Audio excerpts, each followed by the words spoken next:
Price the Lord. ഒരു നല്ല പ്രഭാതം തിരുവചന ധ്യാനത്തിനായി കർത്താവ് നമ്മുടെ ജീവിതത്തിൽ വീണ്ടും തന്നതിനായി ദൈവത്തെ മഹത്വപ്പെടുത്തുന്നു. ഇന്ന് ദൈവം നമുക്ക് തരുന്ന ആലോചന ഓടക്കുഴലിനെ കുറിച്ചാണ്. ഓടക്കുഴൽ കണ്ടിട്ടുള്ളവര് അല്ലെങ്കിൽ കാണാത്തവരാരും തന്നെ ഇല്ല. ഓടക്കുഴൽ വായിക്കാൻ അറിയാവുന്ന വിദഗ്ധരായിട്ടുള്ളവർ ലോകത്തിൽ നന്നേ കുറവാണ്. ദൈവത്തിൽ നിന്ന് നല്ല ഒരു വരദാനം ലഭിച്ചവർക്ക് മാത്രമേ വിദഗ്ധമായി ഇമ്പമായി ഓടക്കുഴൽ മീട്ടുവാൻ കഴിയുള്ളൂ. ദൈവത്തിന് സ്തോത്രം. എന്നാൽ ഇന്ന് ദൈവം നമ്മോട് സംസാരിക്കുവാൻ ആഗ്രഹിക്കുന്നത് അതിന്റെ ഓടക്കുഴലിന്റെ മാനുഫാക്ചറിങ്ങിനെ കുറിച്ചാണ്, അതിന്റെ പ്രൊഡക്ഷൻ. ഓടക്കുഴൽ ഉണ്ടാക്കണമെങ്കിൽ ഏതാണ്ട് 1 മുഴത്തിലധികം 2 മുട്ടുകൾക്കിടയിൽ നീളമുള്ള ഒരു പ്രത്യേക കാലയളവ് വളർന്നതായ ഓട അല്ലെങ്കിൽ ഞാങ്ങണ ആവശ്യമാണ്. ഈ ഞാങ്ങണ കൊണ്ടാണ് ഓടക്കുഴൽ ഉണ്ടാക്കുന്നത്. ഇതിൽ പൊട്ടലുകൾ പാടില്ല, സുഷിരങ്ങൾ പാടില്ല. ഒരു പ്രത്യേകമായ വളർച്ചയെത്തി അല്ലെങ്കിൽ ഒരു കനം അതിനുണ്ടായിരിക്കണം. അത് ഉണ്ടാക്കുന്നവർക്ക് ആ ഞാങ്ങണയുടെ ഒരു തണ്ട് എടുത്ത് അവരുടെ കയ്യിൽ വെക്കുമ്പോൾ തന്നെ അതുകൊണ്ടൊരു നല്ല ഓടക്കുഴൽ ഉണ്ടാക്കാം എന്ന് അവർക്ക് തന്നെ അറിയാം. നമ്മൾ ഓടക്കുഴൽ വാങ്ങിക്കാൻ ഒരു കടയിൽ ഇൻസ്ട്രുമെന്റ്സ് വിൽക്കുന്നതായ ഒരു കടയിൽ പോയാൽ ആ ഓടക്കുഴൽ വാങ്ങിക്കാൻ അറിയാവുന്നവർ അതെടുത്തിട്ട് കൈകൊണ്ടൊന്നിന്റെ വിരലുകൊണ്ട് അതിന്റെ നമ്മുടെ നഖം കൊണ്ട് അതിലൊന്ന് ചെറുതായിട്ടൊന്ന് തട്ടി നോക്കും. അങ്ങനെ തട്ടുമ്പോൾ ആ ഓടക്കുഴലിൽ നിന്നുള്ളതായ ശബ്ദം, അതിന്റെ ആ മുഴക്കം കേൾക്കുമ്പോൾ അത് വ്യക്തമായിട്ട് അതിനെക്കുറിച്ച് നല്ല ഗ്രാഹ്യമുള്ളവർക്കറിയാം അതിന് ഡാമേജ് ഒന്നുമില്ല, പൊട്ടലൊന്നുമില്ല. നല്ല ശബ്ദം പുറപ്പെടുവിക്കുന്ന, നാദം പുറപ്പെടുവിക്കുന്ന ഓടക്കുഴലാണെന്ന് അവർക്ക് നന്നായി തിരിച്ചറിയാൻ കഴിയും. എന്നാൽ അത് അപശബ്ദം ഉണ്ടാക്കുന്നതാണെങ്കിൽ അത് ആരും വാങ്ങത്തില്ല. അറിയാൻ വയ്യാത്തവരെ അത് വാങ്ങിക്കൊണ്ട് പോകത്തുള്ളൂ. ഈ ഓടക്കുഴൽ ഉണ്ടാക്കുന്നവർക്ക് അവരെപ്പോഴും ശ്രദ്ധാലുക്കളായിരിക്കും. അനേകം ഞാങ്ങണ അവരുടെ കയ്യിൽ എടുത്തതിന് ശേഷം എന്തെങ്കിലും ഡാമേജോ കുറവുകളോ ഉള്ളതൊക്കെ അവർ കട്ട് ചെയ്ത് അതങ്ങ് പുറന്തള്ളി. അത് ഒരു കാശിനും ഒരു പക്ഷെങ്കിൽ അതിനെ ഓടക്കുഴലാക്കാൻ സാധിക്കുന്നില്ല എങ്കിൽ ആ ഞാങ്ങണ കൊണ്ട് മറ്റ് കാര്യങ്ങളൊന്നും ഉണ്ടാക്കാൻ ഒക്കത്തില്ല. അത് വെറുതെ ചവിട്ടിക്കളയാനേ പറ്റത്തുള്ളൂ, അല്ലെങ്കിൽ കത്തിച്ച് കളയാനേ കൊള്ളാവൂ. അല്ലെങ്കിൽ അതിന് ഉറപ്പില്ലാത്ത ഒരു ചെടിയുടെ തണ്ടാണ് ഈ ഞാങ്ങണ അല്ലെങ്കിൽ ഓട എന്ന് പറയുന്നത്. ദൈവത്തിന്റെ സ്തോത്രം.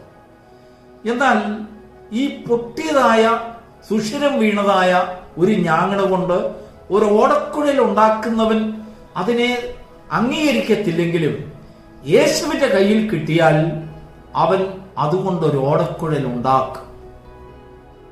അങ്ങനെ ഒരു സംഭവമാണ് ദൈവവചനത്തിൽ നിന്ന് ഇന്ന് പ്രഭാതത്തിൽ ദൈവത്തിന്റെ ആത്മാവ് നമുക്കായി നൽകുന്നത്. മത്തായിയുടെ സുവിശേഷം 12-ാം അധ്യായത്തിന്റെ ആരംഭത്തിൽ നാം വായിക്കുമ്പോൾ യേശു ഒരു പള്ളിയിൽ പോയി. സാധാരണയായി യേശു പള്ളിയിൽ ചെല്ലുമ്പോൾ തന്റെ കണ്ണിങ്ങനെ പരിധി നോക്കിക്കൊണ്ടിരിക്കും. തന്റെ സാന്നിധ്യം കൊണ്ട് ആർക്കും വേണ്ടാത്തവർ, അല്ലെങ്കിൽ എല്ലാവരാലും ഉപേക്ഷിക്കപ്പെട്ടവർ, മഹാരോഗികൾ, മാറാരോഗികൾ, മരണത്തോളം എത്തുന്നവർ, അനാഥർ, വിധവന്മാർ, എല്ലാവരാലും ഉപേക്ഷിക്കപ്പെട്ട് തിരസ്കരിക്കപ്പെട്ട് ലോകത്തിൽ ഒരു പ്രയോജനവും ഇല്ല എന്നെണ്ണി ദുഃഖിതരായി ദൈവസന്നിധിയിൽ അല്പ ആശ്വാസത്തിന് വേണ്ടി വന്ന ജീവിതങ്ങൾ ആരെങ്കിലും ഉണ്ടോ എന്ന് യേശു ഇങ്ങനെ പരിധി നോക്കിക്കൊണ്ടിരിക്കും. നമ്മൾ പോകുമ്പോൾ അങ്ങനെ സാധാരണ നമ്മൾ നോക്കാറില്ല, കാരണം നമ്മൾ മനുഷ്യരാണ്.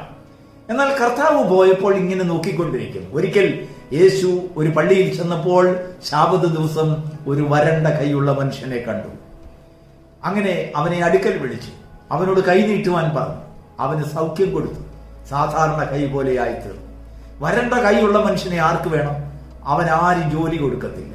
സമൂഹത്തിൽ അവന് വലിയ സ്ഥാനങ്ങളൊന്നുമില്ല. അവനെ മറ്റുള്ളവർ പരിഹസിച്ച് നോക്കിക്കൊണ്ടിരിക്കും. തന്റെ ദിനകൃത്യങ്ങൾ നടക്കുന്നതിനും താൻ മറ്റുള്ളവരുടെ സഹായമില്ലാതെ ഒരു നേരത്തെ ആഹാരം കഴിക്കുവാനും വരണ്ട കൈയുള്ളവൻ അവനെ കൊണ്ട് സാധിക്കില്ല.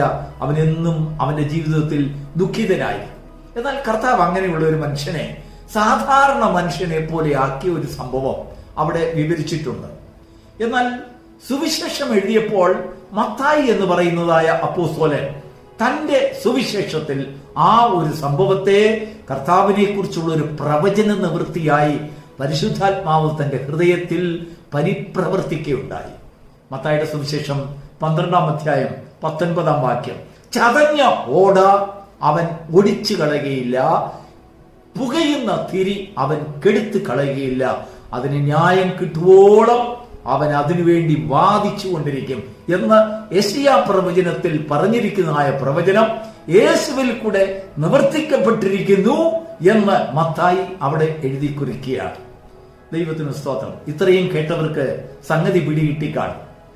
നാം കർത്താവിന്റെ സന്നിധിയിൽ ചതഞ്ഞ ഓടയാണ്.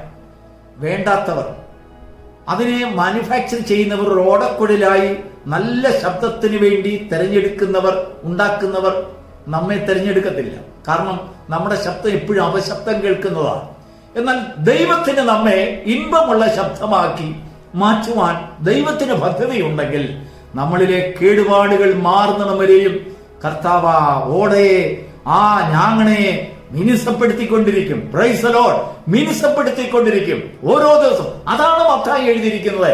ന്യായം ലഭിക്കുവോളം നിന്നെ നല്ല ഒരു ഓടക്കുഴലാക്കുവാനുള്ള, നല്ല ഒരു ഞാങ്ങണക്കുഴലാക്കുന്നിടം വരെയും, ചതഞ്ഞ ഓടയാണെങ്കിലും മനുഷ്യന് വേണ്ട എങ്കിലും ദൈവം അത് തെരഞ്ഞെടുത്ത് നിന്നെ മിനുസപ്പെടുത്തിക്കൊണ്ടിരിക്കും. Praise the Lord. ദൈവത്തിന് സ്തോത്രം. പരാമർശങ്ങൾ ഒത്തിരി വരും. വരണ്ട കൈയുള്ള മനുഷ്യനെ സൗഖ്യമാക്കിയപ്പോൾ പരീശന്മാർ അടുത്തു വന്ന് അതിനെതിരായി ധാരാളം സംസാരിച്ചു. പക്ഷേ കർത്താവിന്റെ സന്നിധിയിൽ ദൈവത്തിന് ചെയ്യുവാൻ, ഒരു പ്രവൃത്തി ചെയ്യുവാൻ ദൈവം തീരുമാനിച്ചപ്പോൾ, സ്വർഗം തീരുമാനിച്ചപ്പോൾ, മനുഷ്യന്റെ പരാമർശങ്ങളും മനുഷ്യന്റെ ന്യായങ്ങളും ഇതൊന്നും പാരമ്പര്യങ്ങളുമൊന്നും കർത്താവ് കണക്കാക്കിയില്ല. കർത്താവ് ആ ഓടയെ കയ്യിലെടുത്തു. ചതഞ്ഞ ഓട അവൻ ഒടിച്ചു കളയുകയില്ല, അവൻ എറിഞ്ഞു കളയുകയില്ല. അതിനെ മിനുസപ്പെടുത്തി ഒരു ഇൻപനാദം അതിൽ നിന്ന് പുറപ്പെടുന്നത് വരെയും അതിനെ മിനുസപ്പെടുത്തും. Price the Lord. കഴിഞ്ഞ കാലങ്ങളിൽ നമ്മൾ ചതഞ്ഞ ഓടയായിരുന്നിരിക്കാം. ആർക്കും വേണ്ടാത്ത ഓടക്കഷ്ണം അല്ലെങ്കിൽ ഞാങ്ങണയായിരിക്കാം. പക്ഷെങ്കിൽ യേശു നമ്മെ തെരഞ്ഞെടുത്തപ്പോൾ നമ്മിൽ നിന്നും ഇൻപനാദം പുറപ്പെടുന്നത് വരെയും നമ്മെ മിനുസപ്പെടുത്തുന്ന ഒരു അനുഭവം നമ്മുടെ ജീവിതത്തിൽ ഉണ്ടാകും. പ്രിയപ്പെട്ട ദൈവമക്കളെ, മനുഷ്യരാൽ ഉപേക്ഷിക്കപ്പെട്ട് ആർക്കും വേണ്ട, നീ അപശബ്ദം കേൾപ്പിക്കുന്നവനാണെന്ന് പറഞ്ഞ് നിന്റെ മേലിൽ ധാരാളം വിമർശനങ്ങൾ ഉണ്ടാകും, അപവാദങ്ങൾ ഉണ്ടാകും, പരിഹാസങ്ങൾ ഉണ്ടാകും. പക്ഷെങ്കിൽ യേശുവിന്റെ കയ്യിലാണ് നീ പെട്ടുകഴിഞ്ഞാൽ ആ ചതഞ്ഞ ഓട അവൻ ഒടിച്ചു കളയുകയില്ല. അവൻ അതിനെ മിനുസപ്പെടുത്തും, അതിനെ തയ്യാറാക്കും. ഒരു ദിവസം മറ്റുള്ളവരുടെ മുൻപിൽ വളരെ അതിശയകരമായ രീതിയിൽ ഒരു ഇൻപ ശബ്ദം പുറപ്പെടുവിക്കുന്ന ഓടക്കുഴലായിട്ട് നീ മാറും. സാധാരണ നമ്മൾ ഈ വാക്യം വായിച്ചാൽ എന്താണ് ഈ ഓട, ചതഞ്ഞ ഓട നമ്മൾ ചിന്തിക്കാറില്ല. എന്തോ ഒരു ചതഞ്ഞ ഒരു വാക്യം എന്ന് മാത്രമേ നമ്മൾ ചിന്തിക്കുകയുള്ളൂ. ദൈവത്തിന്റെ സ്തോത്രം. അതിന്റെ ഇംഗ്ലീഷിൽ പറഞ്ഞിരിക്കുന്നത് ബ്രൂയിസ്ഡ് റീഡ് എന്ന് പറഞ്ഞാൽ പൊട്ടൽ സംഭവിച്ചതായ, മുറിവ് സംഭവിച്ചതായ ഞാങ്ങണ. ഓടക്കുഴൽ ഉണ്ടാക്കുന്നവർ അത് തെരഞ്ഞെടുക്കത്തില്ല. പക്ഷെങ്കിൽ യേശു തെരഞ്ഞെടുക്കും. യേശുവിന്റെ കയ്യിൽ, അവനാണ് നിന്നെ സൃഷ്ടിച്ചത്. വരണ്ട കൈയുള്ള മനുഷ്യനെ കർത്താവ് കണ്ടപ്പോൾ കൈ നീട്ടുവാൻ പറഞ്ഞു. അവന്റെ യോഗ്യതയൊന്നും നോക്കിയില്ല, അവന്റെ അഡ്രസ് ഒന്നും ചോദിച്ചില്ല, അവൻ ഏത് ജാതിയാന്ന് ചോദിച്ചില്ല. അവനെ പള്ളിയിൽ കണ്ടു, ദൈവത്തെ ആരാധിക്കുന്നവനായി അവനെ കണ്ടു, ദൈവത്തെ അന്വേഷിക്കുന്നവനായി കണ്ടു. ചന്തയിൽ നിന്ന് വിളിച്ചുകൊണ്ട് വന്നതല്ല, പള്ളിയിൽ വെച്ച് കണ്ടപ്പോൾ ഇവനിൽ ദൈവത്തിനു വേണ്ടിയുള്ള ഒരാഗ്രഹം ദൈവം മനസ്സിലാക്കി. നമ്മുടെ ആരാധന പരമാർത്ഥമാണെങ്കിൽ, നമ്മളിൽ എത്ര യോഗ്യതയില്ലെങ്കിലും കർത്താവ് നമ്മെ കണ്ടാൽ നമ്മെ ഉപേക്ഷിച്ച് കളയില്ല. അപക്വതകളൊക്കെയും അപശബ്ദങ്ങളൊക്കെയും കർത്താവ് മാറ്റി ഇമ്പമുള്ള നാദം പുറപ്പെടുവിക്കുന്ന ഓടക്കുഴലാക്കി അരുമനാഥന്റെ കയ്യിലെ വീണയായി ദൈവം നമ്മെ മാറ്റുന്നത് വരെയും അനേക ന്യായങ്ങൾ നമുക്കെതിരായി പുറപ്പെടുന്നുണ്ട്. അനേക വാദങ്ങൾ നമുക്കെതിരായി അവിടെ ഇവിടെ ആയിട്ട് ശബ്ദിക്കുന്നുണ്ടായിരിക്കാം. പക്ഷെങ്കിൽ ദൈവം നമ്മെ സൗഖ്യമാക്കുമ്പോൾ, വിടുതലാക്കുമ്പോൾ ഒരു ന്യായത്തിനും അതിനു മുൻപിൽ പിടിച്ചു നിൽക്കുവാൻ കഴിയില്ല. God bless you.